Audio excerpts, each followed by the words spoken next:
Good afternoon, everyone, and welcome to our BuildForce virtual career chat. I am Angela Forbes, and it is a pleasure to welcome you, so thank you for dialing in. Now, most of you observed International Women's Day yesterday with its theme to embrace equity, so I hope you stood proud with all the incredible females both at home and in your workplace. Now, these chats today are to bring the careers in construction and our employers closer to you as you go through your resettlement. And for our chat today, we extend a very warm welcome to Turner and Townsend, one of the hottest consultants in industry.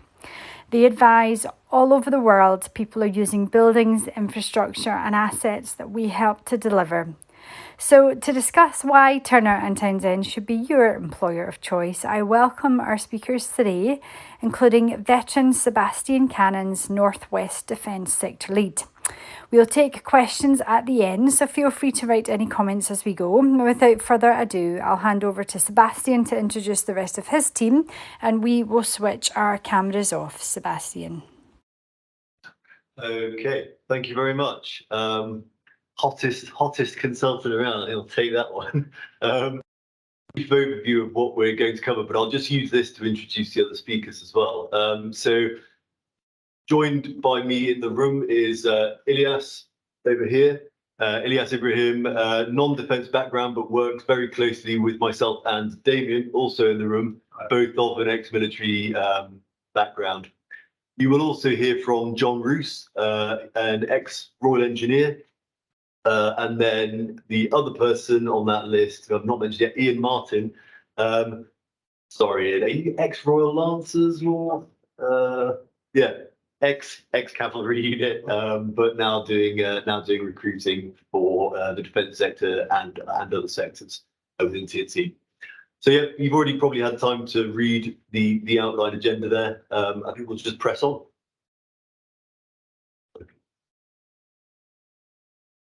So who are Turner and Townsend? I'll let you read through that, but what I'll probably do while you're reading is focus on those segments: real estate, infrastructure, and natural resources. So those are our three major sort of divisions, but we don't really call it a division. We are very much one business.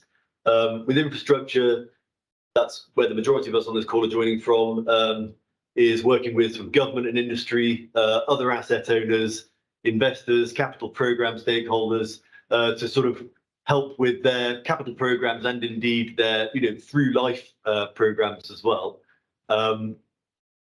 With real estate, that's generally with our corporate real estate clients. That's anything from sort of life sciences, technology, finance, banking, energy sectors.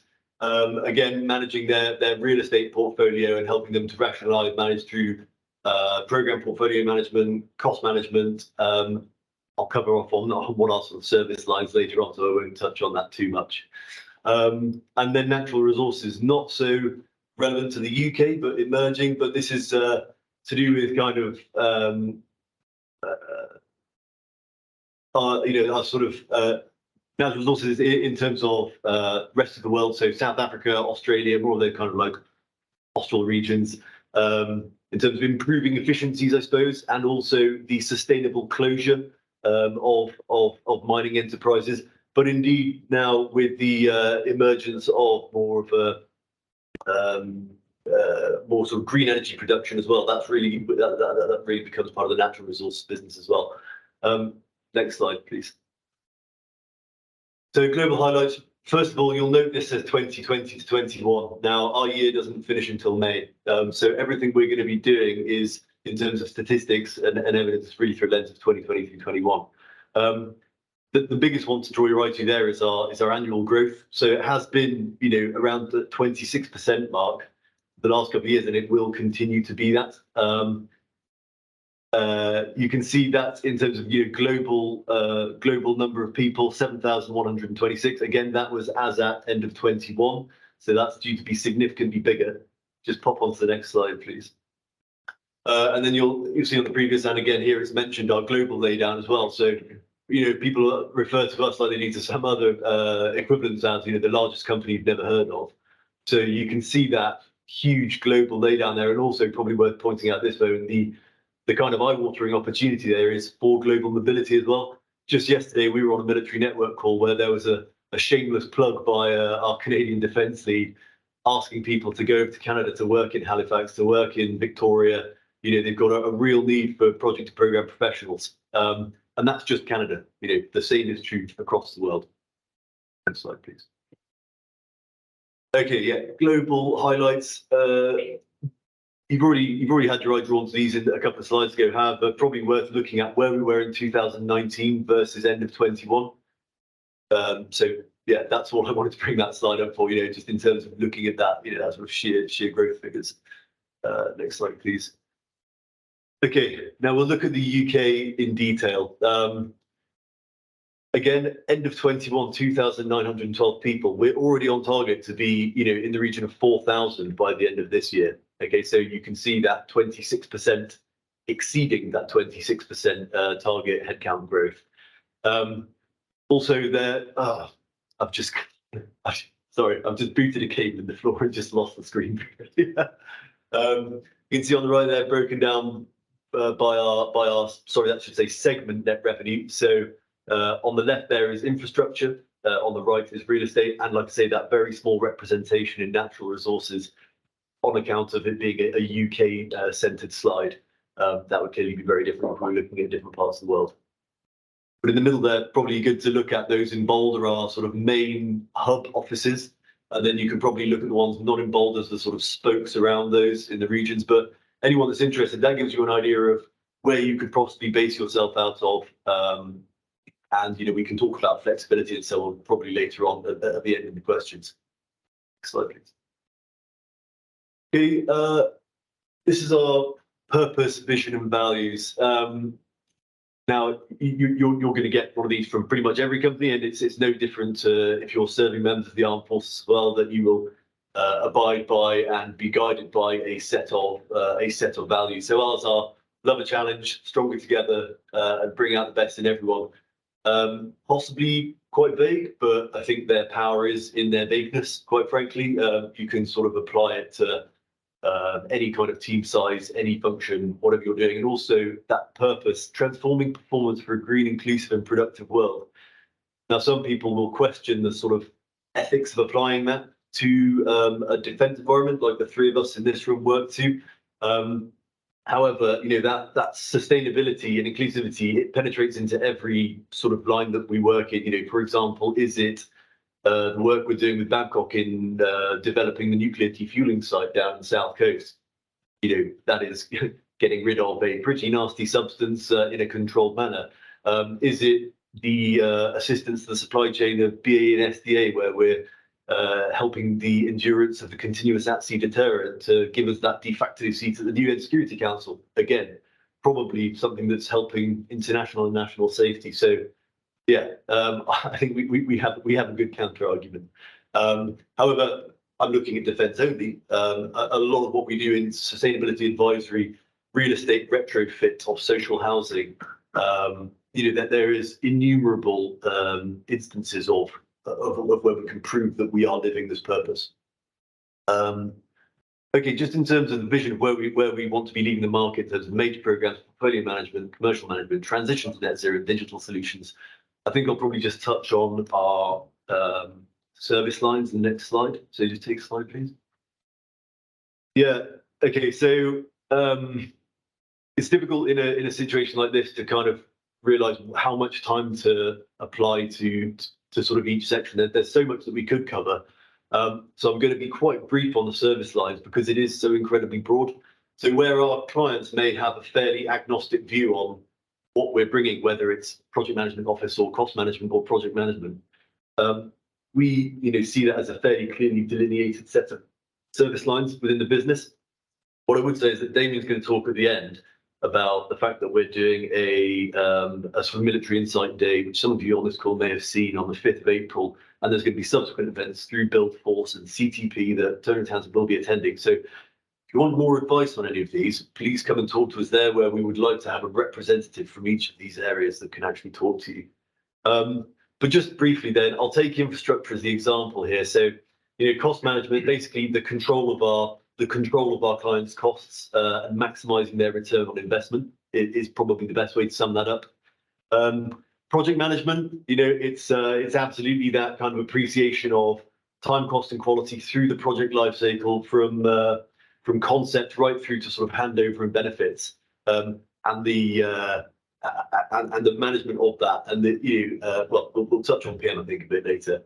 PMO, is probably the maintaining of the baseline of all the sort of controls and variables that you've got within a project, where there is required for analysis and further action of those variables, and sort of through life assurance of the way they're performing throughout a project. Again, that is generally under the care of the project management office. In terms of digital, I'm actually going to, not being from digital, I'm just going to refer to some notes here. So there are three main areas. Again, this is as written by our chief digital officer, Nathan Marsh, also an ex-Welsh Guards. The three main areas are strategy and transformation, which is the deep understanding of digital maturity to drive outcomes with tailored digital strategy and transformational plan. That's also they're followed by digital setup and control, enabling proactive management and sort of holistic control of delivery for our clients, and also digital solutions. So leading digital edge solutions, ably assisted by our sort of technology advisory section of the business as well, to basically improve effectiveness of built assets for our clients. Okay, and then program advisory, that is more a case of change and transformation on a sort of major program and portfolio scale, which is a separate discipline, sits within infrastructure, but not kind of regionally established. Yeah, we can talk about that if we meet face to face. This can get quite complicated and quite large, but in the interest of time, I think we'll move on. Ilyas is going to talk about our sectors now. Thank you, Seb. So hi everyone, my name is Ilyas Ibrahim. I'm a project manager within the infrastructure and defence team over here in the Northwest office for Townsend, which is based in Manchester. Whilst I'm not from a military or armed forces background myself, I do work closely with colleagues such as Damien to my right and Seb, who themselves are, which is quite common, I'd say, within the defence sector here. These next two slides that we have here, we're just trying to give you a flavour of the sort of sectors and market areas that we tend to focus on as Turner and Townsend. So first here in the top left, we've got defence, which I think will be relevant to a lot of people on this call. We work quite closely with clients such as BAE Systems Submarines, and we're potentially also partnering with BAE Systems Air Sector, so we're making good inroads there. We work with the Ministry of Defence with the DIO and defence equipment and supplies as well. And we tend to bring industry best practice and deliver value by using our skills to innovate for them. And I think that will be very attractive to a lot of people on this call. We also spend a lot of time and resource working in the power sector with programs such as Hinkley Point C, Magnox and Sellafield being very important clients to us. And it gives us an opportunity to work in the energy sector to protect affordability for customers and contribute to sustainability, which we saw in the Vision 2025 slide. Utilities follows a very similar strand as power. And we have a lot of well-established clients such as Environment Agency, Welsh Water, Northumbrian Water, and I believe currently we're making inroads with United Utilities. And again, there we look to drive efficiency and return on investment and availability of equipment for our clients. Real estate is an outlier here in that real estate tends to sit across many different sectors and clients and be a little more agnostic towards clients than infrastructure. But real estate is very much a global endeavor for us, and we've worked with some of the biggest companies in the world, including Google, Shell Real Estate, and Barclays. And as we move towards a more digital environment, we are sort of changing our client base as well in that regard. Next slide, please. Finally, here we have infrastructure-focused sectors. So this is aviation. We work very closely in the UK with Manchester Airport Group and Heathrow Airport, but aviation is definitely another global endeavour. We do have inroads with Osaka and Abu Dhabi, for example, as well as airports in Canada. Rail sector is particularly important in the Northwest for us. We work with Network Rail, where we work on some of their major programs and transformation and electrification programs. and that definitely contributes to our Vision 2025 to connect communities and have a real social impact that we look to produce with our clients. Roads again follows a similar strand to the prior two. It's all about connecting communities and using our skills to drive efficiency for these very large programs. These aren't exclusively all the sectors that we work in. However, these are many of the main contributors. I would say if you do get to interview stage, for example, it would be worth speaking to representatives from your Turner and Townsend office about which clients they're most involved with in which. I'll now hand off over to John, our colleague John, to give us a bit of an insight into how he's made his way to Turner and Townsend. Thanks very much, Elias. Good afternoon. So Jonathan Roos, known as John. I joined the company in October last year, working from the London office in the infrastructure project management team.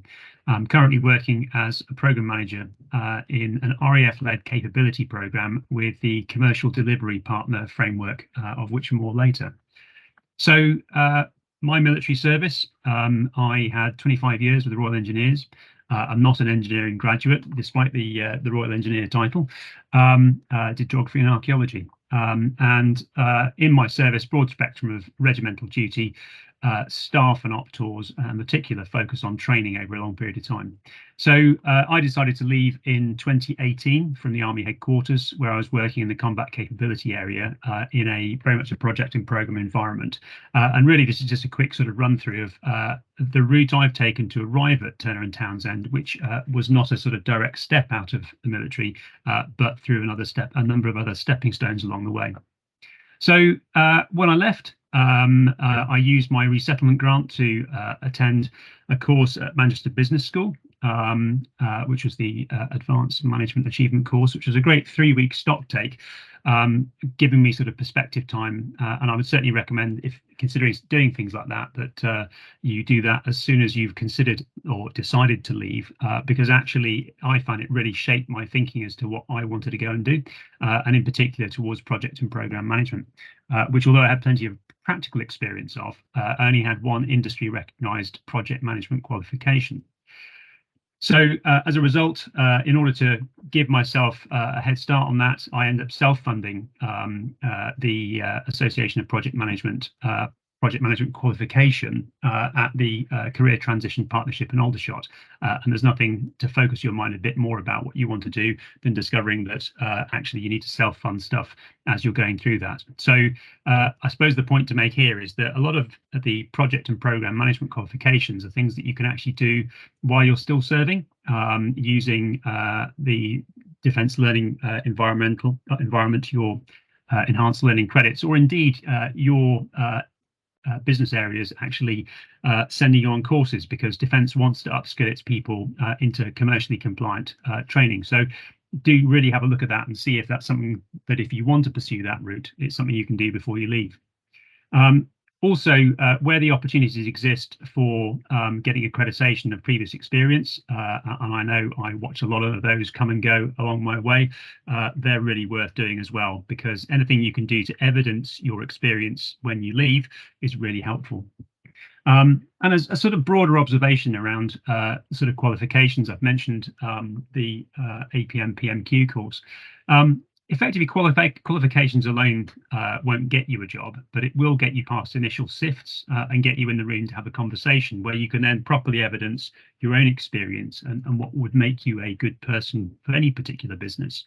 So, of course, the other thing for any recruiter looking at your CV is anything that you can make it easy to for them to envisage how you would be employed in a particular role, just makes it an easier sell when you're approaching companies. But you know, the big challenge, of course, is sector experience, and certainly within the defence sector, you've all got excellent experience in that respect. So thinking of sectors, On departure, I decided that I didn't want to step directly into the defence sector, and indeed also decided not to transition straight into full-time employment on departure, because I was keen to explore other possible roles in automotive and motorsport, which is my passion outside work. And I would say that, you know, if that's something, not automotive motorsport, but doing something else is something that you have in mind, then just have a plan. You know, when you look at CVs, a gap in employment is always something that sends alarm bells ringing, because employers may think that you can't get a job. So just have a plan and follow it, and then you can evidence that downstream. So I did lots of volunteer jobs, had a really good time, albeit I think I wasted quite a lot of time networking in a very unproductive fashion, and I'm more than happy to pick that up separately, not on this call, if anyone wants to discuss that further. But I think, you know, the key thing is that if you're looking to step into an area which is not directly into defence, then just be aware that obviously using your sector experience will help you when you get into any environmental work, and of course it may influence you know, what you can command in terms of salaries as well. So just make it a conscious decision when you decide where you want to step off into. So the jobs, I suppose. When then applying for jobs, I applied for a lot of jobs via what I would describe as cold applications, but actually the offers that came through were very much from having engaged with people through a network directly before putting in the application, and therefore I would really strongly advise creating that network and using it. And obviously, you know, if you're looking at Taylor and Townsend, you've got some people on the call here, so you know, make a note of names and reach out after the call if you're interested. So I accepted a role in consultancy with a company based down in Bath, and although they were represented very heavily in the defence and security sector, what I stepped into was a role working with the Metropolitan Police transformation portfolio based in London, and in terms of the nature of supporting public sector contracts, very much the sort of stuff that Turner and Townsend does, albeit not with the Met Police. On arrival, I had a big chunk of what's described as bench time, which in a consultancy environment is something that you'll hear time and again, which effectively is that time between being employed and actually getting you on a contract. And that was spent doing a lot of business development work internally and bid writing and getting to know the company and its people. The other interesting thing that they got me doing at that point was also doing Prince 2. If anyone's heard of Prince 2 project management, that's something that works very well for public sector organisations. It's a recognised qualification, and actually for companies, you know, consultancies marketing you into a particular market, then they like badges. So Prince 2 is one that tends to crop up quite regularly. So I worked in a portfolio office, so that's effectively working on the hierarchy of project and program management. That's the top level, advising on business case development and investment appraisal. I was working alongside a client team in the Metropolitan Police 5 days a week, and also with other contract teams as well, working from New Scotland Yard, which is a pretty iconic building to be working in. And I suppose the observation I'd make at this stage is consultancy is an interesting environment because you're employed by a consultancy, but then you're actually marketed into another third-party organisation. And of course, just keeping half an eye on the company who is employing you, as opposed to where you're actually working, is a good thing, just in terms of managing your own time and what you're doing. So having worked there for some time and gained a lot of really interesting experience, what I was keen to do was to get some what I would describe as client side, and I'll describe the distinction between client side and consultancy, but some commercial project experience in a sort of major infrastructure area, and applied for a role with National Highways as a senior project manager.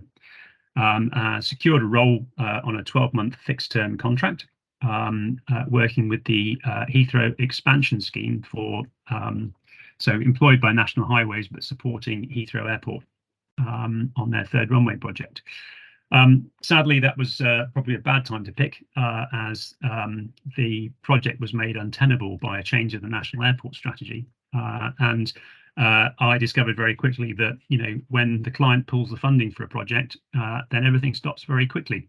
So if you're considering a consultancy environment, then being flexible and adaptable is a really good thing to know. I was actually working client side there, and so a bit of an uncertain time, particularly as you went into sort of COVID lockdown and the rest of it. So I ended up transferring internally into a major regional infrastructure project to do a motorway upgrade, which was a great experience because at the time it was a project that wasn't going well. They just had a change of supplier, and so a lot of really good lessons about managing projects in a commercial environment, about contracts, affordability issues, viability design, planning processes, and stakeholder management, all of which are very much core elements of project management. And of course, National Highways is a publicly funded body as well, client side, and I'll come back to that in a moment. So having got over a period of just under 3 years, that project to a state where they had a good design, it was well funded, and it was ready to go for planning application. It was that decision: do I stay on and stay for potentially another 4 to 5 years, or indeed look for something else? And at that stage, I was keen to step out and step up into something different. And so looking around, again, using that network of contacts, I spoke with a former colleague from the first consultancy I've been working at, who was then working on a project at Hinkley Point Power Station down in the West Country, and working for Turner and Townsend. And having heard from her a bit about what Turner and Townsend were involved with, was then referred for another conversation with somebody else I also knew of old. And actually, the attraction of working in a company which has got exposure in multiple sectors with some really high-profile projects and programs of national significance, and I suppose this is the plug for Turner and Townsend, name-dropping Battersea Power Station, HS2, Lower Thames Crossing, Heathrow, Hinkley Point, I can go on, and obviously, broadly represented in the defence, renewable energy, and environment sectors, actually was really appealing. And at interview with Turner and Townsend, a really welcoming leadership, great outreach and style, and very sort of personal engagement, not seeking to intimidate at interview, but really getting a sense of whether you are the face that would fit, having looked at obviously your experience from CVs. And I think I would really big that up, that when you're first stepping out into the work, the sort of second career, you don't necessarily think of corporate ethos or how it comes across on a day-to-day basis, because having been in the military, it's sort of second nature and it's very familiar. But actually, once you're actually feet under the desk and you're getting on with the job, it counts for a great deal, because it's how you get looked after on a day-to-day basis alongside your work. And so do consider that as you're looking for job applications. So effectively, that was my return into the defence environment, because having joined the company, I've stepped into an RAF-led programme, which is addressing the impact of wind farms on air defence radar. But as opposed to a deep sort of MOD environment programme, it's actually being funded by a joint task force with industry and the growing offshore wind industry. And so what I would say of the work that Turner and Townsend are involved with, it is some really interesting big conversations, big joint ventures, and some interesting work, if that's what appeals. So just coming back to that sort of choices about what kind of environment that you might step into if you choose project management, which is what I decided to pursue. And I suppose the considerations are you client side, so effectively owning or setting the requirement, or indeed consultancy, for which Turner and Townsend works, which is supporting or enabling the client to get their change process or projects delivered. And I suppose the third criteria would be delivery. And just to sort of cite some examples of that, client-side organisations, often sort of public sector, National Highways, the MOD being two examples, delivery organisations, are very much the in the sort of construction sector, I suppose Volker Fitzpatrick, BAM Nuttall and similar, or indeed in the defence sector, you know, your Thales's, very much delivering products or services. And then in terms of, you know, consultancy versus the client organisation, which I've mentioned already, you know, how that might work. And as a consultant, you know, you can either be farmed into a client organisation as a formed team, so whatever size that may be, or often, you know, as an individual, bolstering numbers within an existing client team. And then, of course, if you do that, then it's very much remembering that, you know, who's paying you and where you're coming from. So while you can get very immersed in a project on the client side, ultimately just keeping one eye to the organisation, the parent organisation. I suppose you're thinking about it like an aircraft carrier, just so you know, you're thinking about what your next contract might look like and making sure you're sort of shaping that downstream.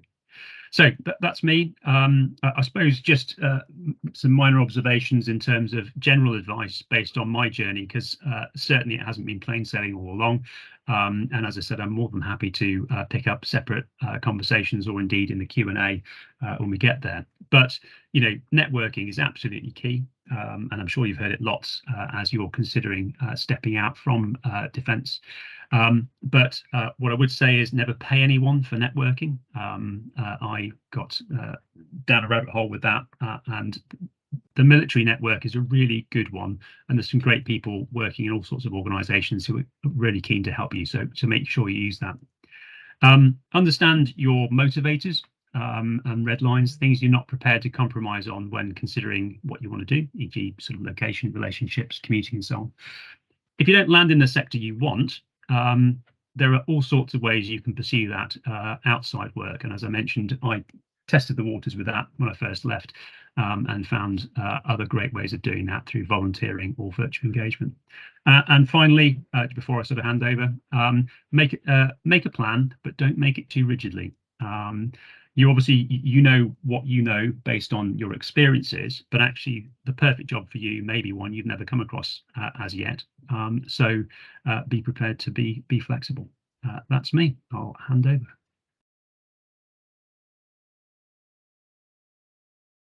Okay, thank you very much for that, John. And I bet there's loads of questions actually after that, but just to reiterate that the point from earlier on, that there will be a good Q&A window at the end once we finished all these other elements. So probably taking off from where Ilyas was discussing our sectors in general, I would probably take this opportunity to discuss our defence clients in detail, and I'm going to focus on D&S and SDA as a vehicle for that. So I may already be teaching a lot of you something you already know, but for those that aren't familiar with D&S and SDA, it's essentially the defence organisation that provides equipment and through life support across all of those domains, and frontline commands that you may have served in. Okay. Some good statistics there in terms of its scale, its laydown, what it does in terms of attention to acquisition and support. But that's a good figure there. 80% of the MOD's largest and most complex projects. Now, that's everything. Absolutely everything from that kind of compostable spork you get in your ration pack through to HMS Dreadnought going to sea in the 2030s. These guys are doing that end-to-end process of everything. It's fascinating. Well, once you get in, I never had the chance to do it when I was serving. Too much of a sprog, I think. But getting to do it on this side has been really interesting.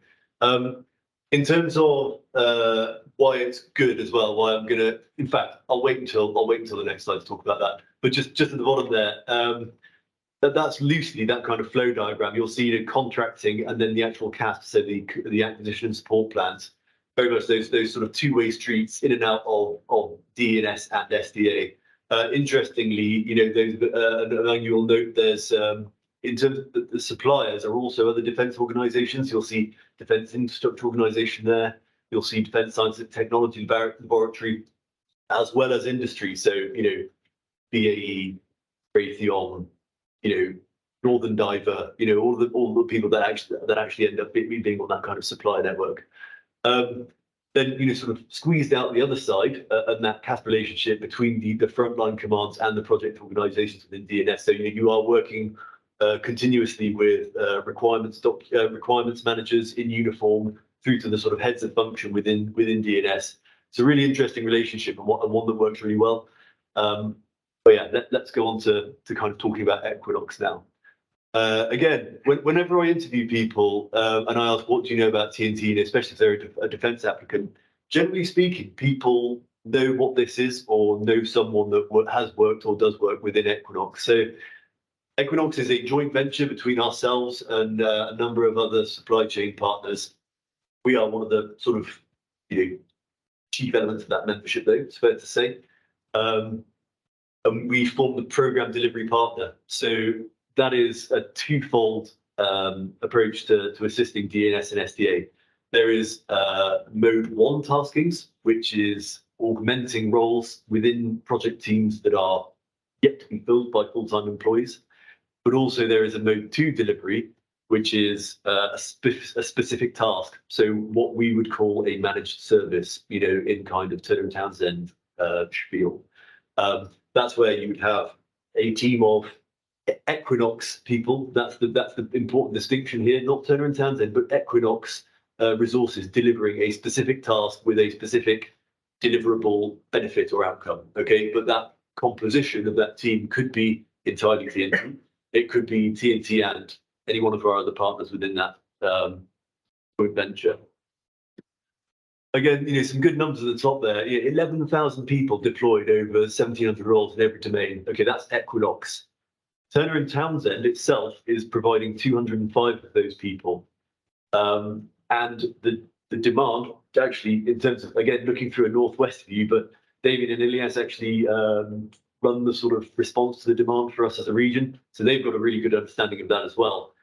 For example, if you have Q&A or at a subsequent meeting, if you want to talk to them, good people to talk to about that. And yeah, there's 200 fixed price tasks delivered to date with 25 in flight. Sorry, go on. Ben, just had a point quickly there. If you notice, there's 1,100 people deployed to 1,700 roles. That's because you can be deployed to multiple small roles at the same time. Or we have a lot of candidates that are very happy after completing one task or role with Equinox that they want to go back into Equinox again, such as myself. And so they'll stay with Equinox over a number of years doing a variety of roles. So there's good opportunity for variety within Equinox alone. Yeah, and I think the other thing to touch on here, again, looking at kind of our ex-military cohort, is it is that good soft landing. You may have heard that expression before as well.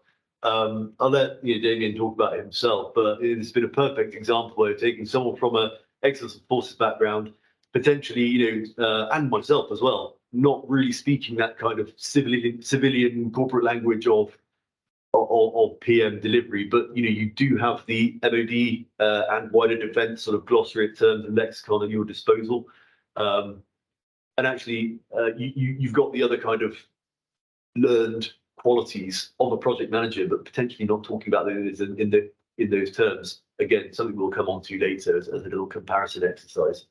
The other thing I would say is that it's a really, really good opportunity to lead a project of your own.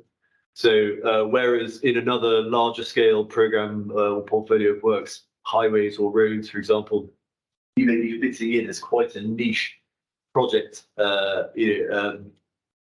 project office resource. Maybe the ECC PM for managing a certain set of contracts, or you could be a package manager for a certain scheme of lighting, what have you.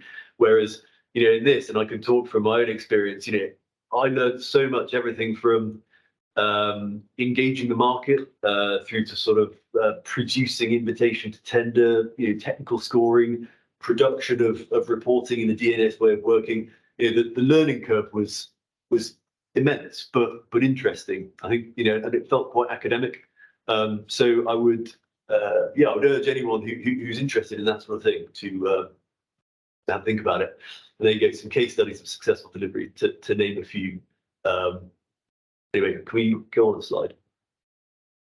Now I'm going to talk about another joint venture of ours, Paragon, which is the D&S specific commercial delivery partner, D&S and SDA commercial delivery partner. Now, I have not worked on this personally, but the broad principle of the commercial delivery partner is really nailing down that early market engagement and an understanding of the market, the sort of tendering and contracting process on behalf of D&S and SDA, constantly ensuring value for money for that client, and providing commercial advice, ultimately translating into value for money for the taxpayer, which is something that, you know, I'm like a broken record. I'm constantly talking about this, and like in terms of what we do is ultimately improving value for money for the UK taxpayer at the end, and it is quite rewarding. And you know, there's a large sort of onus on us to bring major program experience from other areas and implement it and sort of bring it to bear with this client as well. And that works both ways, you know, coming from a sort of central government function into some of our other clients as well. That's the beauty of sitting working June, I think. And again, you know, there's some sort of quite cool spread of projects there, you know, right from that glider right up to delivery of submarines. You know, it's all important, but it's all scaled. John's going to talk through now about Comedy P, something that he's closer to than I am, so better placed. So, John, over to you. Yeah, just touching on this briefly, you'll have got feel from Equinox and Paragon that these are frameworks for delivering support to defence. So the commercial delivery partner, otherwise known as Unity, is a similar thing again, but works across the whole of defence rather than straight just into defence equipment support, and is very much a strategic addition to the sort of core resourcing tools for leadership within defence to deliver projects, programs, initiatives, or indeed just to augment manpower where recruiting processes are proving problematic. And it was to try and sort of step away from the very much ad hoc approach to getting a whole variety of consultancies in to support business, and allows that sort of point of contact and a clear portal to get people in at short notice to resolve problems. The image there is the one I'm working on at the moment, which is that joint task force between air defence and offshore wind, looking at the mitigation of radar. Back to you. Sorry, just fiddling the camera back on. Right. Next slide, please, David. Thanks for that, John. Cheers. It's misbehaving. Okay. Right, so this might seem like a fairly random jump from our defence sector into, you know, our defence sector view. However, it's worth talking about our military network. There is a well-established military network totaling, I think it's over 150. We were literally on the call yesterday, so I should probably remember it's more than 150 people from all backgrounds, you know, reservists, ex-regulars, current serving reservists. So yeah, pretty good, and actually other forces from around the world as well, which is a really interesting element. You know, so we've got some sort of ANZAC colleagues and Canadian elements as well. Just going to talk about the fact that we're now a signatory of the Armed Forces Covenant, a recipient of the Gold Award. So there's our journey from 2018 when we first signed to the present day. Just really kind of demonstrates our commitment to the armed forces. So it's not only things like this where we want to take the time to, you know, provide sort of vignettes of our own experience and our advice and whatnot, but also like the Military Insight Day, which Damon's going to talk about at the end, where we're coming in, we're doing that giving back bit, and you know, again, clearly there's an agenda that we want to recruit, but it's more just to help people in terms of their journey as at large. The thing about the Gold Award, so any of you that are, for example, serving reservists on this call, or regulars who intend to do reserve service, that actually translates as 10 additional days paid leave for reservists. I personally benefit from that. It's excellent. So, you know, on top of your leave allowance for the business, you get those extra 10 days where you'll, you know, go and do your reserve service. Yeah, it's clear, it's there, it's good. Yeah, I probably won't dawdle on that too much more. So this is something I alluded to earlier, where we can just talk about why you're suited to project and program work generally. It's it's a little bit Heath Robinson, so I apologise for that. It's kind of like thoughts on paper. But on the right, in blue, are all of the, not all of the, a selection of the important having an absolute core competencies. I was having a complete brain moment there. Core competencies from the Association for Project Management. On the left is something that the majority of you, if not all of you, will have seen from kind of junior non-commissioned officer right up to, you know, whatever OF level, is the 7 questions, including receipt of orders. It is undeniable that those core competencies relate exactly to your sort of established planning process and the way you're already doing your kind of iterative observe, orientate, decide, act. You know, that continues into project work. All it is, genuinely, is a foreign language course and some additional technical understanding of probably finance, budget management. Even though you would have done that to an extent, it's about becoming comfortable with handling X amount of million versus X amount of thousand in whatever mess or script is being planned. You know, fundamentally it's the same. I think it's just more a kind of a scale of competence. Yeah, I think that's probably all to say on that. It says as much as it needs to. You know, I just say you spent your whole career being measured on your potential, and I just want to sort of reassure that organisations like us, and when, you know, myself and my colleagues are interviewing, we're always considering potential. What could this person do, rather than are they the polished product right now? And yeah, I just want to get that across. Complementing that previous slide, this is from our Project Management Southwest Cost Centre. It's just quite a nice one where, you know, they were asked what's the most important thing, and I've just talked about like forecasting and budget management. You can see it's the blink of an eye up there. You know, very, very small value, but what they really value: communication, relationship building, stakeholder management, leadership, adaptability. So let's go backwards through that. You've moved unit every 2 years. You've led people between 8 to 800. You've interacted with stakeholders all over the world, from Canada to Australia to the Middle East to Africa. There's nothing you can really be taught there. Relationship building, same detail. Working in coalitions and what have you from scratch, or indeed handover takeover of relationships as well, which is another really vital skill. And the last one, communication. Just that all-informed network at all times. That's what makes a good PM. And I know, apologies for talking about PM again, but actually these competencies overlay into our other elements of business as well, like commercial management, like project management office. Like I said, our clients see us as one entity rather than all of these separate service lines. And it's important that whatever you do, you're projecting these personal qualities. Yeah, okay. So next slide, please. That leads everyone to myself. Hi, nice to meet you all. I'm Damien Kruder. Like Ilias, I am within the infrastructure team, working on the defence project. So my story, the reason why I'm sort of being asked to present, because I've been where you guys were a year ago. I left and joined the business in October, and when I first put my chit in to leave the military, I didn't know what I wanted to do exactly, but what I knew I wanted to do was go and explore a lot of options. And I was in the Marines for 4 years, and then I went and did a selection course, and ended up down at Poole. And when I was leaving, I used the military organisations to understand what there was out there that would sort of align with what I knew. Now, you're probably thinking, a lot of you, what I thought was that there's not too much that the military can sort of transfer over in a lot of aspects. But I think you need to understand you're completely wrong. The PM world there's so many transferable skills. And like Seb said, and on previous slides, there's so many transferable skills. It's literally just understanding the language and how to implement that. So the reason why I chose to go down the PM direction is purely because, the communication skills, which you all have from joining the military and the relationship building, it is so, like, you can lean on that so much within the PM world.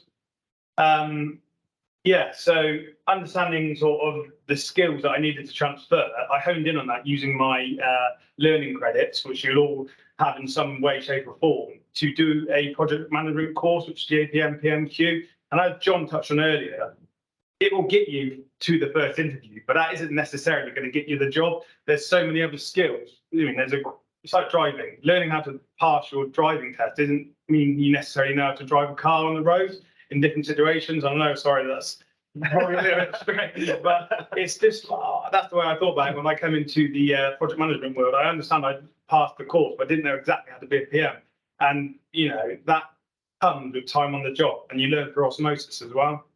How did I get here? I use a lot of my networking, like networking essentially. Like John said, networking events are massive. You need to really put yourself out there, and I know that it's very sort of nerve-wracking to go out there and do that, but you just need to be out there, be personable, understand. You're not going to get a job. You're not going to annoy anybody by talking to them and asking them questions, because everybody wants to help with these events. So using your military organisations and networking events, it's really important to do. And the way that I sort of come across TNT was purely by coincidence at a networking event. There's a lot of directors down in the southwest who go to these events, and I just had a sort of 2-3 minute conversation with somebody, and then he suggested that I'd have a longer conversation in depth via Teams, and we went down that route, and eventually led to an interview. Now, one of the big good things about TNT is that, as you saw in an earlier map, there's offices all over the country. Now, I worked in the southwest, but I live in the northwest, and the network between the company is so big that I did a couple of interviews down there, and then sort of my CV landed on Seb's desk, and he understood that I wanted to come to the northwest, and it was as simple as passing over sort of one of the directors down south said, yes, he's a good guy. I liked his interview. Would you like to give him an interview? And here I am now. So, and that was quite early on in the process of, you have to work a year once you put your notice in. So one of the way that I went about it is keeping my name and my space sort of relevant within the office in the northwest. Seb and I, he didn't really know me, but we went out for coffee on a few occasions just to keep relevant, so I could understand when I was coming in, what would I be doing, if I could help out beforehand, just not to be too keen and not to be over familiar, but it's also good just to, you have that sort of relationship when you come into the office. So that's how I sort of went from the service to the office, and it was a very scary sort of time, and I'll come on to imposter syndrome a little bit later on, but not TNT wasn't the only guys that I met during my time at networking events, but the reason why I chose them is because they're extremely veteran friendly. I mean, there's 2 of us in this room, and I think there's 5 or 6 others in our team who are sort of ex-military, and it's so welcoming, and it's good understanding that you've got other people from a similar background to you. I won't touch too much on that, as it is what it is. But with my commission, as Seb said, the soft landing and the familiar settings, my commission now is working within the project delivery team of Marshall, which is helping deliver radars to the RAF, and I have multiple different sites over the country, which I'm sort of in charge of, and I am answerable to a delivery manager, but is delivering these things on time. And I won't go too much into my commission role, but as you can see in the top right, if anybody wants to talk about sort of your soft landing and familiar settings, please hit me up on LinkedIn, and we can talk about that offline. But one of the biggest things I wanted to touch on was the life and role, and the big thing there is imposter syndrome. I didn't have a clue how to be a project manager, and Seb and Ilias might say I don't know, but they're only joking. No, it's one of those ones where you need to put yourself out there, and you've done the course and you come in and you feel like you're completely out of place. All I did in my adult career was be in the military, so coming into here, it was a very nerve-wracking time. But what you have to understand is you have to rely on your skills that you've learned within the military, understanding where they are transferable and where they're not. And don't be scared to ask the questions, and don't be scared to be that person who puts your hand up early. You might make a mistake, but solve that mistake early and you won't do it again. A mistake is only a mistake if you don't learn from it. And that's one of the rhetorics that narrative I like to follow. With the imposter syndrome, you land, when you come into role, you have a buddy. And fortunately enough, Ilias was my buddy when I came in. And what I mean by buddy is that when you do first day in the office, they'll meet you, they'll greet you, they'll show you about to help you get your technical equipment, and they'll also talk you through what you're sort of expected to do. And now I've been in the role now for just over 6 months, and Ilias and I talk on a daily basis. And even to this day, and I'm sure in 6 months' time, he will still help me out. And that's not just with Ilias. If I ever want to reach out to Seb and everybody in the team, there's no limit of how much people will help you, because everyone's been through the similar situation as you. Now, I don't want to hone too much on and hear my voice too long. However, I'd like to pass on to Ilyas and talk about that sort of non-military, looking at it from that perspective also. Thank you, Damien. And from my perspective, I think coming from a non-forces background, I think working with veterans and ex-armed forces personnel has been one of the most valuable experiences for me professionally. I'm buddied with Damien, and buddies to Townsend work for it, but I think even outside of that, I think we are very good friends and we work together wherever we can. And even when we're working on things that aren't related to each other, we bounce ideas off each other. We get feedback from each other because Damien's bringing a very different set of skills from the military to myself from a much more corporate and professional background. And I think one of the biggest learnings for Damien early on was that he doesn't need to try to be me. He doesn't need to try to be a non-military personnel. The skills that he's bringing to the table are very unique and very valuable in and of themselves. He doesn't need to hide that. He can maximize those. If we think back to a prior slide, communication was the #1 most valued skill when we took a survey of our staff in Bristol. And if you ask me, armed forces veterans tend to be the most skilled communicators I can think of in the company. And that holds true across all defence organisations, consultancy firms. So I think definitely if you are coming to Turner & Townsend, it's about having that confidence to lean on your existing skills and not try to reinvent yourself because as you are arriving, it's just about adapting and learning the language that we use here rather than changing the experience that you've already got. I'm handing off to Ian, who's our recruitment and resourcing manager for major programs. So Ian, are you on the call? Yeah, thanks, Ilyas. Yeah, welcome everybody. Good to meet you. My name's Ian Martin. I'm a veteran also. Been with TNT for the last nearly 2 years now. I've got a recruitment background, so it was a good place to start in TNT and help and support their major programs. So I focus mainly on the major programs, which sits predominantly in the sort of defence space. You'll see on the screen there my LinkedIn QR code, so please do feel free to sort of connect with me. I'm also the main liaison for BuildForce into TNT, so I'm really probably the first point of contact that service leavers, veterans have with TNT via BuildForce and the wider sort of defence world, defence network. What I want to do is sort of translate what's being said really into sort of some hard numbers and demands and signals to support our defence programs. As you can see, a lot by the nature they are defence and secure government programs, there's a lot of onus on UKSV, SC and DV clearances, which most of you will have at varying levels. We're a ListX organisation, so we can actually support and sponsor those moving forward, which is a very useful tool for us to maintain anybody's clearances beyond their end of service dates. And I just want to touch on also skills. Because as everybody's John and Seb etc. described, that we are a consultancy and we have a very client-facing need, and the client has a say on whether the individual project manager has the necessary experience that aligned with the demand that they're asked to undertake. So we look at the skills, the experience, the behaviours of the individual before we place them on particular programs or projects or commissions or tasks. And one of the other elements essentially is a client-facing role. There is a client-facing demand also.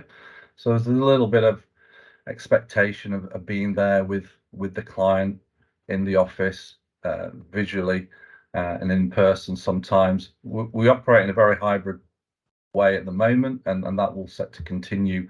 So it's highly flexible, and we do have a work smart policy around that. So there's no expectation to sort of work out of an office or a client office 5 days a week, 200 miles away. So just to allay any fears that may have or come across, and and I'll quite happily answer any Q&A on that in the chat at the end. How does this translate into the opportunity that TNT have for the next financial year for us, which is 23-24, in terms of the growth expected purely in the defence commissions? We're looking for at least probably another 550 additional employees. That could be organic growth, i.e. from within, but most of those will be new hires, just to sort of deliver on the defence programs that we're getting involved with and the future pipeline. Next slide, please.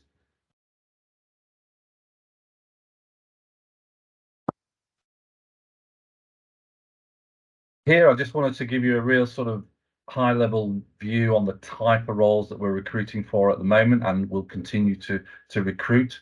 There's a lot of discussion around project manager. That's again one of our key demands, and just to give you some sort of hotspots areas that we tend to sort of recruit in, and they sort of highlighted there the APM, PMQ, NEC sort of experience that we're looking for, or badges that we'd like to see on CVs. Project control managers, PMO office, risk planners, schedulers. Again, some useful badges there. P6 Prevera, you'll see a lot of that if you want to get involved in the sort of risk and scheduling and planning side of projects. Certainly a very sought after set of skills there, not just with us, but I think across industry, to give you a wider lens on not just sort of from a TMT perspective, but how the industry is looking at the moment and where the shortfalls are. Digital PMs, agile technology delivery, commercial manager, supply chain management, which tends to be more sourcing, procurement led, commercial contractual sort of roles that would sit nicely within ComDP, the Unity framework, but also the CDP element of DNS as well. Program advisory, transformation programs, and also going back to more of the technology side, BA, business analyst, data analytics, digital development, and so on. Next slide, please. So that comes to the end of our sort of main talk. Just wanted to highlight you may have heard it several times already. We're running a military insight day on the 5th of April in Manchester. There is a scan me, a QR code on the screen now that you can scan that will give you access to our ATS system that basically will register your interest. So we know that you'd like to attend, but also for this particular event, what I'll do, I'll put a link in the chat as well, where you can send your details to me directly, which we can process and take to the business and commence the journey hopefully with TNT. Thank you very much. Thanks, Ian. I just want to hone in a little bit more on that 5th of April Military Insight Day. If anyone else, like you say, wants to reach out to us, please do. But just in a nutshell, it's just going to be a chance to come into the office if you're from the Northwest, meet the team, meet people who are in and around the office, see what it's like working in here, and also have that informal chat, which goes a long way. I know, the formality of this conversation is not very two-way, but if you come in and have that face-to-face, you'll understand. We can speak to you offline. We can speak to you about any of them small little issues that you're too nervous to ask now. But please ask any questions now, of course. But beyond that, it's talking not only to the newest PM levels, all the way up to director level, so you can have that sort of perspective from everywhere. And if you don't want any of that, there's pizza and beer at the end of it as well. So it's good. It's always good to come along to. But with that, I'll pass it back over to you, Angela. Great, thank you very much. Okay, if I could ask our speakers to put their cameras back on, we'll just take down those slides. Thank you, Elias. If you do have a question, please type it in the box or raise your hand. and we'll get to you. We'll just run through a couple of quick fire ones just to warm you up. John, thank you for that excellent insight today. Quick question for you. As you transitioned, what realizations did you have? What did you learn about yourself? Gosh, that's a deep searching question. I think when you're in a military environment, there are some people who are very driven by where they want to go, and there are other people for whom life is sort of lived 3 years at a time. So you bounce onto your next thing, and I think going through that transition, I realized when I stepped out that the sort of project management is really just a start point, and actually you start to learn a lot about the areas you can go into once you leave, because it's quite difficult to get a good feel for that while you're sitting within defence looking outwards. Once you're actually in an organisation, then actually you really start to learn about that wider issue. And I come back to my comment about often the job that you really want to do is one you've never heard of when you actually step out.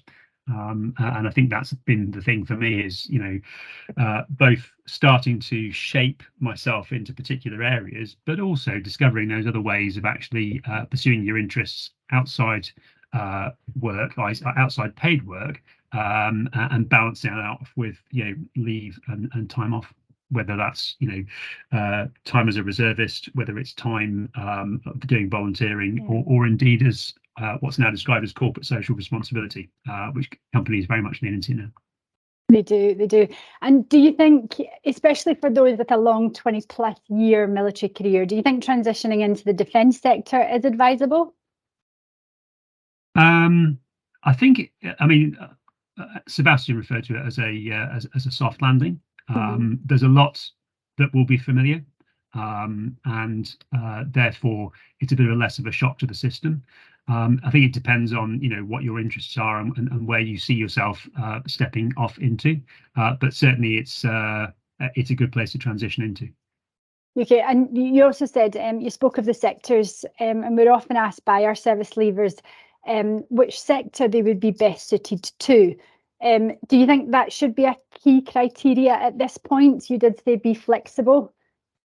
I think the skill set or the role is probably more important. Yeah. What you're going to do rather than necessarily where you're going to do it.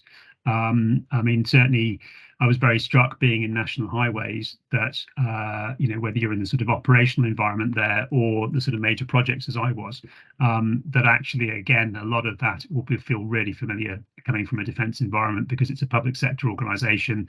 A lot of the processes are very familiar, and also the needs to make decisions and assimilate a lot of information and get things going. Yeah, and Elias, thank you for your Vision 25 that you spoke about. So the heartbeat for organisations like Turner and Townsend are its people. So the calibre and the skill set of your staff probably differentiates you from your peers. And you warmly said you're learning from your ex-military colleague Damien, which I thought was lovely. Do you find that the ex-forces are welcomed across the whole business in this way, or are there yet to be some of your colleagues that need to be converted? No, I think it's this welcoming culture definitely extends across every single area of the business I've worked in. I'm fortunate enough that I've worked in quite a few organisations now. I think Turner and Townsend is the 8th role I've done since I left university. And definitely Turner and Townsend by far has the best culture I've come across. That's not just me saying that for the sake of marketing the company here today. It's definitely through experience. Here we have such a strong military network, and here military leaders, they're championed as having the skill set that they can use to then teach others in the organisation to upskill the entire workforce here to the benefit of everyone. And it's something that I've personally benefited from a lot, just being in such close proximity to colleagues such as Damien and Seb. Okay, Damien, you owe him a beer. I hope you buy that tonight for him.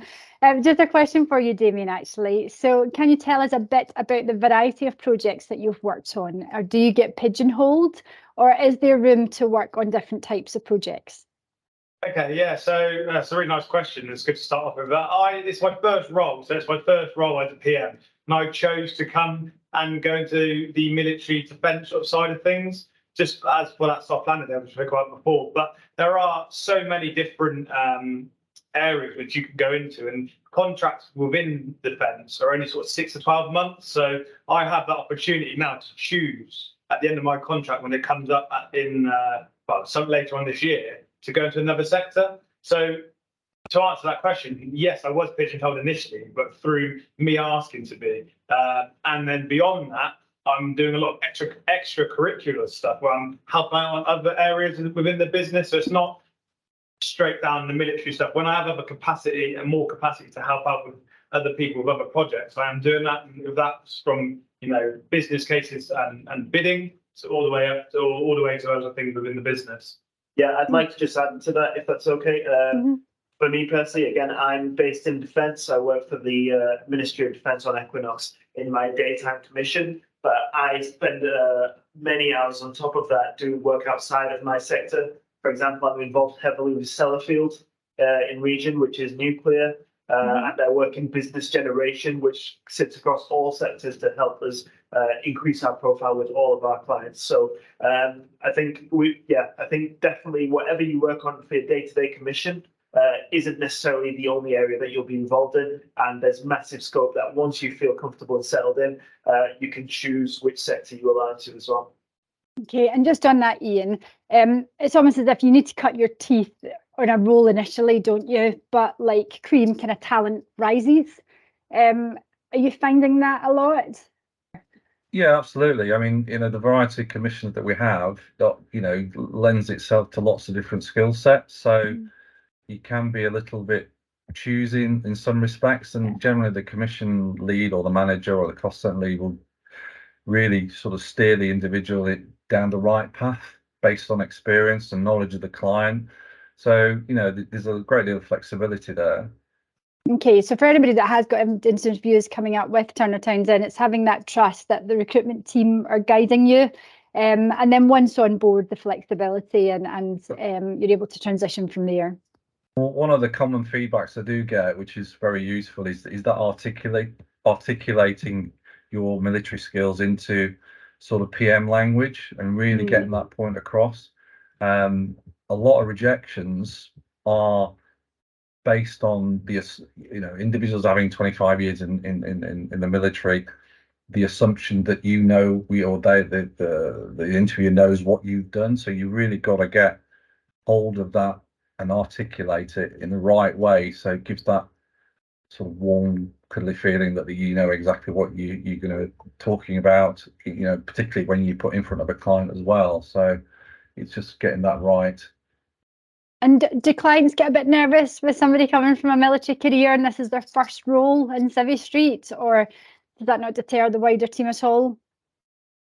Not in my experience, no. Good. I think it's particularly landing in defence, it's a good place to come from. It's that sort of warm, cosy feeling that you get in that you've got an individual there and knows that's come from the right background and understands the product or if it's a piece of equipment, and it's just the sort of the softer skills to develop the project that they're looking for, that they're hopefully going to bring with them.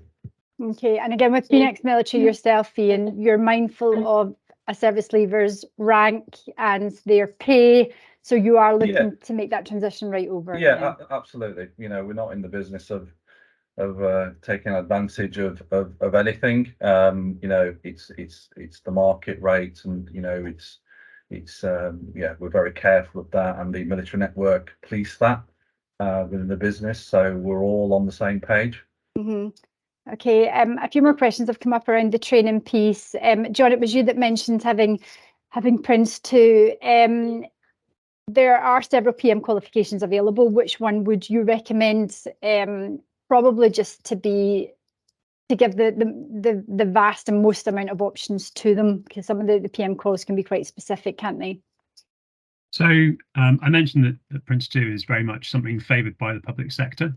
If you can consider Prince is a particular type of methodology around project management, then actually I elected to do APM PMQ, so the Association of Project Managers qualification. And I think as a very broad grounding in project management, I would say that was a good thing to do. And if you have that under your belt, then actually a lot of the specifics that you might need for a commission, whether that be as I said, Prince 2 or Agile or anything that comes subsequently, can be bolted onto that. But that's quite a good grounding place to start. And is it a prerequisite? Do you want the individual to have it on their CV, or is it something that you can provide once they're on board?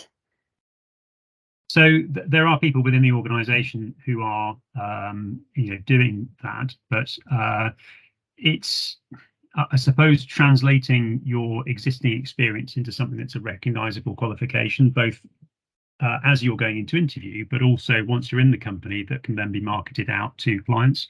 So I suppose the expectations, if you haven't done it before you come in, then expect to start at a slightly lower level, and then get those things as you go along. But ultimately, it's about how you come across and the skills you can offer, because that counts for a lot. I mean, Sebastian talked about that skill set. With communication, decision making, and leadership being really key amongst those skills in project management. So it's not a deal breaker, but obviously you've got to get yourself in the room.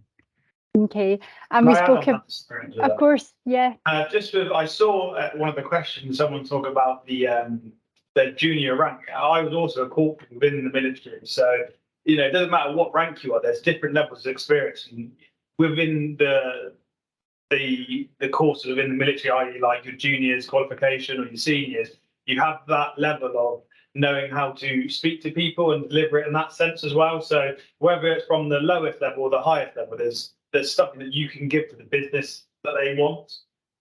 Okay, so there's always something for you at whatever rank you're coming from, or wherever within the armed forces is the theme there. We spoke about the sectors and moving relatively fluidly between them. What about moving continents? Can you transfer and work abroad within Turner Townsend? Anyone to Ian? Yeah, it's something that our chairman, chief exec, is really keen on making sure that we're strong in global mobility, and we don't put any barriers there. Make it easier for making sure that all parts of the business globally have access to the skills and talent that we have in the business, and don't put any barriers up to. So we actively promote that within the business. No, that's good to hear, and certainly in a few years' time that'll have matured even further. So definitely something there. Oliver, I hope we picked up your question just about your junior rank and that you are able to transition. We've got examples here on that. Kevin's asking about health and safety roles. Do they exist within Turner Townsend? Yes. What do they look like, Ian? Yes, they form part of our advisory piece under SHQ.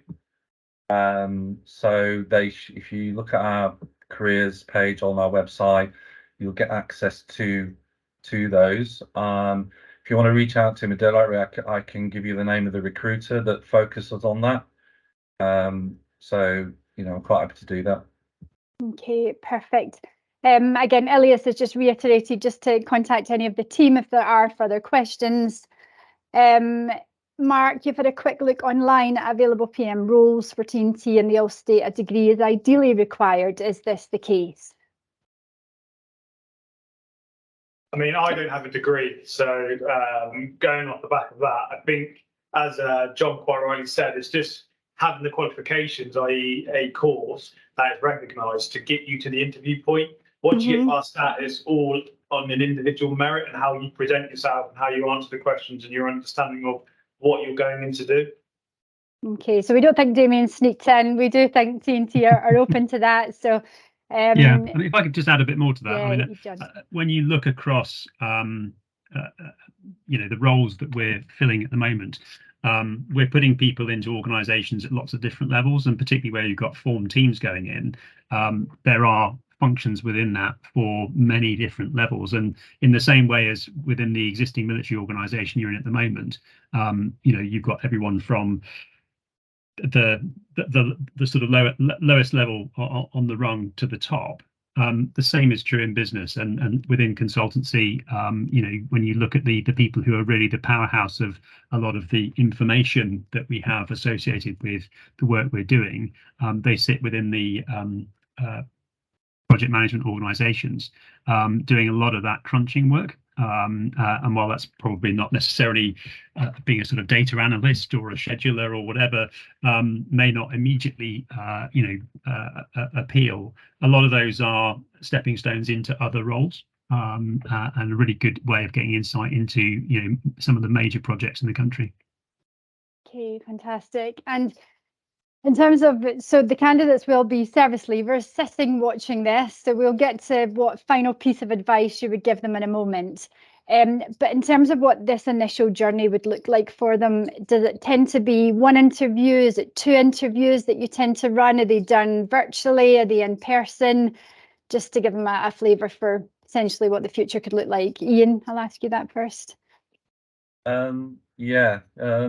The journey commences obviously in whether it's applied directly through a vacancy or through the BuildForce route, or even an email directly to myself. Is that I'll be the focal point in making sure that lands in the right space for the area that you're looking geographically, service line or discipline, to be reviewed. And then if luckily we get to the stage where we're offering interviews, then generally the first one is virtually by Teams.